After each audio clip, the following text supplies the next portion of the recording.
Bonjour à tous, c'est un plaisir de faire l'introduction de ces premières journées françaises GNU Radio. Donc, sorry for the English speakers, we decided to do this talk in French, but the slides are in English, so and you can do your talk in French or in English, it's up to you. So these are the people who were in. Voilà les gens qui étaient impliqués dans l'organisation. Donc moi je suis Tanguy Rissé, je suis professeur ici au département télécommunications à l'INSA de Lyon. Jean-Michel Fried est enseignant-chercheur à l'université de Franche-Comté.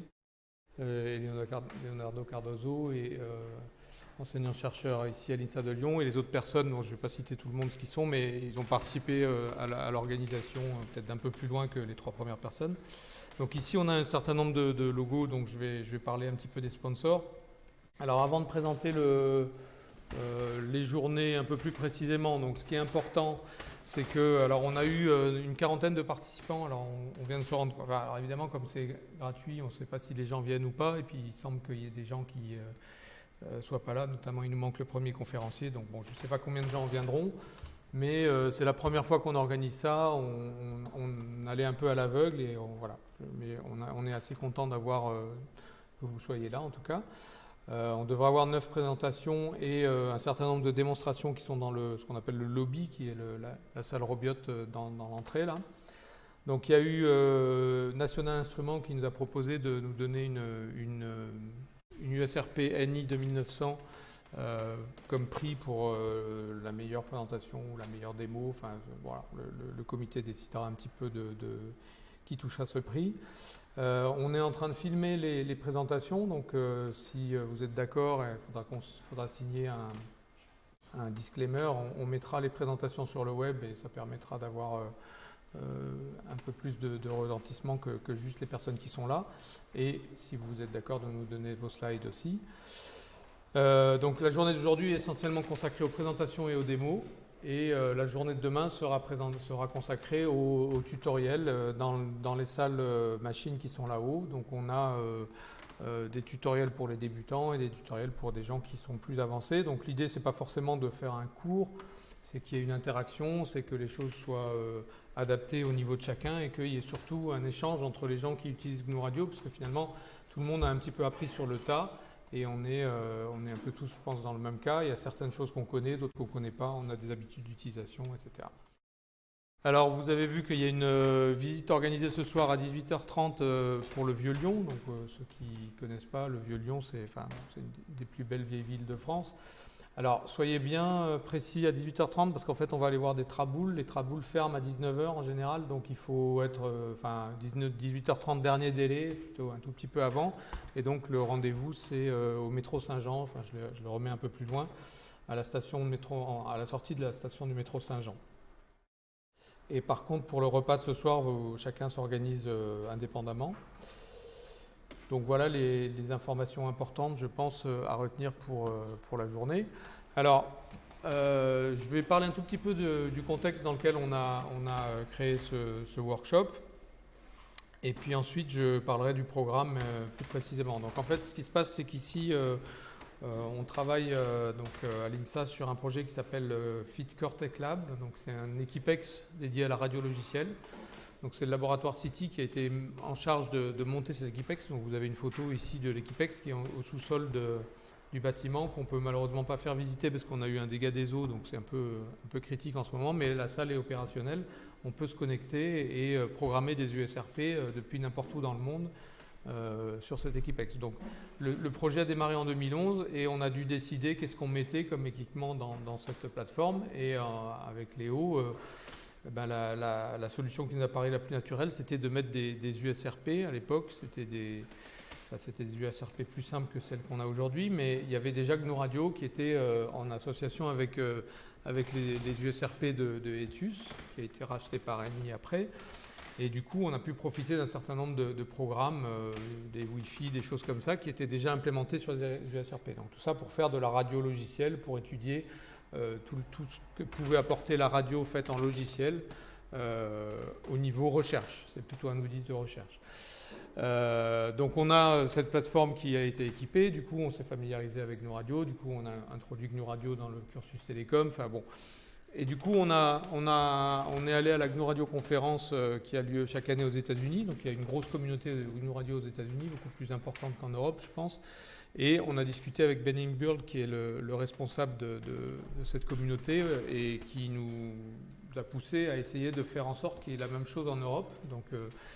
Donc l'idée, et il nous a donc pointé Jean-Michel Fried comme quelqu'un d'assez actif en GNU Radio en France. Parce qu'il y a une communauté allemande qui est assez active, il y a pas mal de GNU Radio officers qui sont en Allemagne, mais en France, c'est pas très structuré, on ne sait pas trop. Donc l'idée, c'était, quand on a rencontré Jean-Michel au FOSDEM en 2017, et on s'est mis d'accord pour démarrer quelque chose. Alors on ne sait pas exactement ce que ça va devenir, mais l'idée, c'est qu'il n'y ait pas seulement des chercheurs, ce ne soit pas qu'une journée GDR comme on a l'habitude de le faire quand on est académique, mais qu'on puisse ouvrir ça à des amateurs, à des gens qui font de la radio, éventuellement les radios amateurs, mais aussi qui font des expériences chez eux, ou qui sont dans des lycées, ou qui sont dans des bon, et les industriels, évidemment, aussi. Alors, ça c'était l'objectif principal, hein, de mélanger des gens qui viennent d'un monde technique et des gens qui viennent d'un monde de recherche. Et l'idée aussi, c'est de faire en sorte que cet événement soit reproduit chaque année et s'étende au niveau européen. Alors ça, on va en discuter peut-être à la fin de la journée, si vous avez des idées, etc. Bon, je pense que c'est important qu'on ne reste pas sur la communauté française et qu'on arrive à faire quelque chose d'un peu plus imposant au niveau européen. Alors après, ça peut se décliner en plusieurs versions. Une version française dans des confs du style Linux Conférence, et puis une version européenne au niveau européen, je ne sais pas. Ça, c'est à discuter. Donc ça, c'est l'équipe d'organisation. J'en ai déjà parlé un tout petit peu. Il y a pas mal d'autres gens qui nous ont aidés un petit peu. Si vous avez des problèmes, si vous avez des conseils ou des choses à faire remarquer sur l'organisation, n'hésitez pas à venir nous voir. Bon, vous avez les photos là, donc vous voyez à peu près qui est qui. Si vous n'avez pas réussi à vous connecter, enfin si vous n'avez pas ouvert de compte pour le Wi-Fi local avant de venir ici, donc venez nous voir à l'accueil ou quelqu'un pour qu'ils ouvrent un compte, parce que du coup, si vous n'avez pas le compte avant, vous ne pourrez pas vous connecter. Voilà. Alors, en ce qui concerne les sponsors, donc on a eu assez rapidement pas mal d'encouragement de différentes institutions, donc notamment le CNRS, l'INSA de Lyon et l'INRIA, qui nous ont permis, qui nous ont conforté dans l'idée que c'était quelque chose qui manquait, c'est-à-dire que cette conférence GNU Radio, elle est à l'interface finalement entre le logiciel, le traitement du signal, la radio, et c'est quelque chose que les GDR, les outils du CNRS, ne sont pas forcément capables de faire parce qu'ils sont spécialisés dans un de ces domaines. Donc voilà, je voulais remercier ces 4 institutions et le LabEx aussi de Besançon, FirstTF, qui assez rapidement nous ont permis de partir avec un petit budget. Donc le CITI, c'est le laboratoire qui est au-dessus, donc qui accueille la conférence à l'INSA de Lyon. Et donc, comme j'ai dit, National Instruments a proposé une machine comme prix. On a eu aussi de l'aide de Linux Magazine qui a fourni une annonce dans le magazine. Et vous avez vu qu'il y a des magazines à l'entrée, à Cable et Linux Magazine. Donc, servez-vous, n'hésitez pas, on en a 50, c'est plus qu'un par personne. Voilà. Alors, voilà la liste à peu près des sponsors. Je pense que j'oublie personne. Alors je dis quand même un mot sur l'INSA de Lyon qui accueille la conférence. Donc l'INSA, vous en avez sans doute entendu parler, c'est une école d'ingénieurs publique qui est une des premières grosses écoles d'ingénieurs de France. Donc elle a été créée en 1957, donc on a vraiment une école qui est là depuis longtemps. Et aujourd'hui, c'est référencé comme une très bonne école d'ingénieurs, notamment parce que il y a eu des très bons rankings dans le classement de Shanghai. Alors, bon, on en pense qu'on veut, mais c'est vrai que je pense que l'INSA a une très bonne réputation aujourd'hui, vu le niveau des étudiants qui rentrent après le bac. Donc, c'est une école qui propose une prépa intégrée. Donc, il y a en gros 6 000 étudiants et on recense à peu près 36 000 ingénieurs qui forment le réseau des ingénieurs INSA dans le monde. Voilà. Et nous, alors, on travaille dans ici, on est dans les locaux du département de télécommunications, donc l'amphi de département de télécommunications, et puis les machines au-dessus sont les machines du département de télécommunications, donc qui nous a aimablement prêté tous ces locaux pour faire la conférence. Voilà, alors je vais parler maintenant un petit peu de l'organisation. Donc vous avez vu comment ça se présente. Il y a donc l'entrée, il y a une salle qu'on appelle le lobby. Nous on a la salle Robiote. Ouais, on va peut-être fermer la porte. Ouais. Merci. Où il y aura les démos. Alors les démos c'est cet après-midi, en début d'après-midi, après le repas. Les pauses café vont être là à côté et le repas il y aura un buffet. La dernière session, on essaiera de faire une petite revue de la journée avec notamment la remise du prix et puis les discussions sur l'organisation de l'année prochaine, éventuellement les améliorations, etc. La visite, j'en ai déjà parlé. Alors juste pour ceux qui sont là demain, faites attention, il va y avoir une coupure de courant dans le bâtiment entre 12 et 13. Donc si vous avez notamment, normalement les démos seront peut-être plus là demain parce que a priori c'est surtout aujourd'hui, mais si vous avez encore du matériel branché entre midi et 2, faites attention. Et donc j'ai dit les TP seront au premier étage sur les salles qui sont indiquées. Pareil, il y aura un buffet demain midi. Donc aujourd'hui on va démarrer par une première session qu'on avait appelée GNU Radio Session. Alors il nous manque quelqu'un, Joachim Garcia Alfaro, il n'est pas arrivé. Donc on va décaler un tout petit peu. Donc c'est Hengui de Grenoble qui va commencer sa session. Et puis ensuite on va écouter Cyril Morin de Lyon. Enfin bon, et puis après on fera la pause café. D'accord ? Donc on avait organisé ça sous cette forme-là. Donc une session plutôt GNU Radio, une session sur le décodage de signal, une session sur les mesures physiques. Après, on a la session démo, donc on sera formellement dans la salle d'à côté. Une session plus orientée signal, traitement du signal et système embarqué. Et puis la fin de la journée. Normalement, vous avez le temps de repasser à l'hôtel si vous ne l'avez pas fait encore avant la visite de ce soir. Et alors demain, donc évidemment, ce que je n'ai pas dit, c'est qu'on s'y est pris un tout petit peu tard pour organiser cette session. Donc en fait, le contenu des TP a été décidé assez tard. Donc effectivement, ils n'étaient pas sur le site web.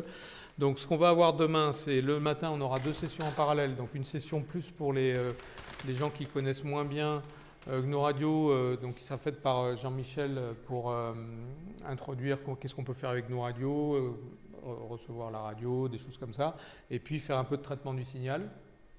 Et en parallèle, pour les gens qui connaissent déjà ça, il y aura une session qui sera menée par Léo et Othman pour un tutoriel de connexion à Cortex Lab. Donc Cortex Lab, c'est la salle dont j'ai parlé, qui contient une vingtaine d'USRP, donc dans laquelle vous pouvez faire des expérimentations. Et encore une fois, vous pouvez le faire ici, mais vous pouvez les faire depuis n'importe où dans le monde.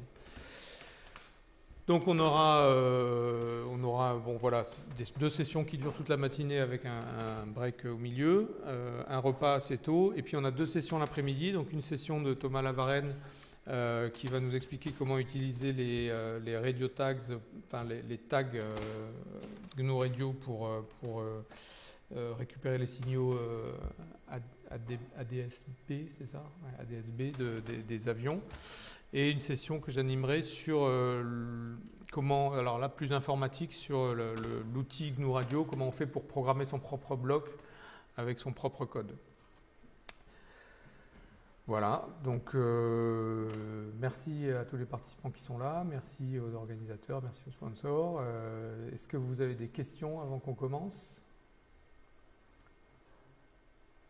Non, bon, alors du coup j'ai pas marqué de. Ah oui, c'est ça, oui. On avait dit qu'on parlait du challenge. Donc c'est toi qui va parler du challenge. Donc j'ai juste un dernier slide pour vous encourager encore une fois à venir à Lyon ce soir et à profiter de ces restaurants. Et donc Léo va vous parler du challenge qu'on a mis en place. Voilà, donc on a décidé de lancer un sort de challenge qui se passe en même temps. Donc nous avons des signaux qui sont émis en ce moment-là. Donc dans la salle, si vous voyez vers le coin arrière de la salle, il y a M. Othman qui est en train d'émettre des signaux. L'idée, c'est que pour les gens qui sont tentés, vous allez voir dans votre sac, il y a une petite carte USB que vous pouvez brancher sur votre ordinateur. Si vous avez GNU Radio installé et vous vous sentez tenté de jouer avec, vous pouvez essayer de décoder ce signal, d'accord? Donc, ce n'est pas juste un signal, c'est une sorte c'est une suite de petits challenges qui sont à faire. Vous allez voir, on a utilisé un peu d'humour pour donner un peu un sens comique à ce petit jeu. Donc, je vous conseille d'aller voir sur le site de la conférence, sur la page de Welcome, tout en bas, il y a un lien, d'accord, qui vous permet d'accéder au site du challenge. Donc, l'idée de base, c'est que pour ceux qui sont tentés de participer, c'est que vous mettez peut-être en groupe ou tout seul, comme vous voulez. Donc, vous créez une sorte de petit nom de groupe. Vous informez ça à Othman qui est tout en fin de la salle. Et au fur et à mesure que vous arrivez à chacun des buts de ce challenge, vous nous informez, on va valider, vous pouvez passer au suivant. Et comme ça, on peut voir, on peut suivre votre avancement. Et plus tard, je vais peut-être faire un petit point pour dire où les gens ils sont arrivés. Donc, en gros, ce que vous allez faire, c'est que vous allez essayer de retrouver un signal, d'accord? Le signal, il est inconnu, donc c'est à vous d'essayer de comprendre le signal, essayer de trouver ses caractéristiques, essayer de décoder ce qu'il y a à l'intérieur.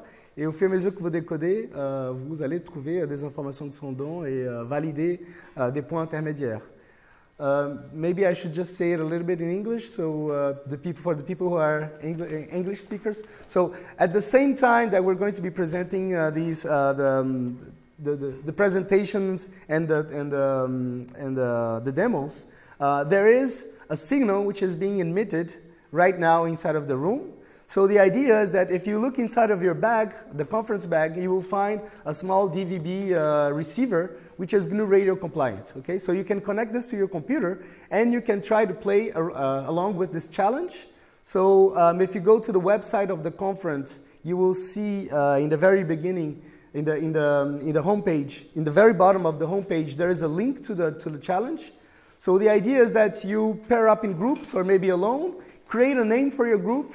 You should inform the name of your group to Othman, who's the person in charge of the challenge, who's back there. You can raise your hand, Othman, so people can see you. So you can tell him who you are, identify yourself, and then the idea is that as there are some milestones, and as soon as you reach some of these milestones, you should inform us so we can validate the milestones and check on your progress. Okay.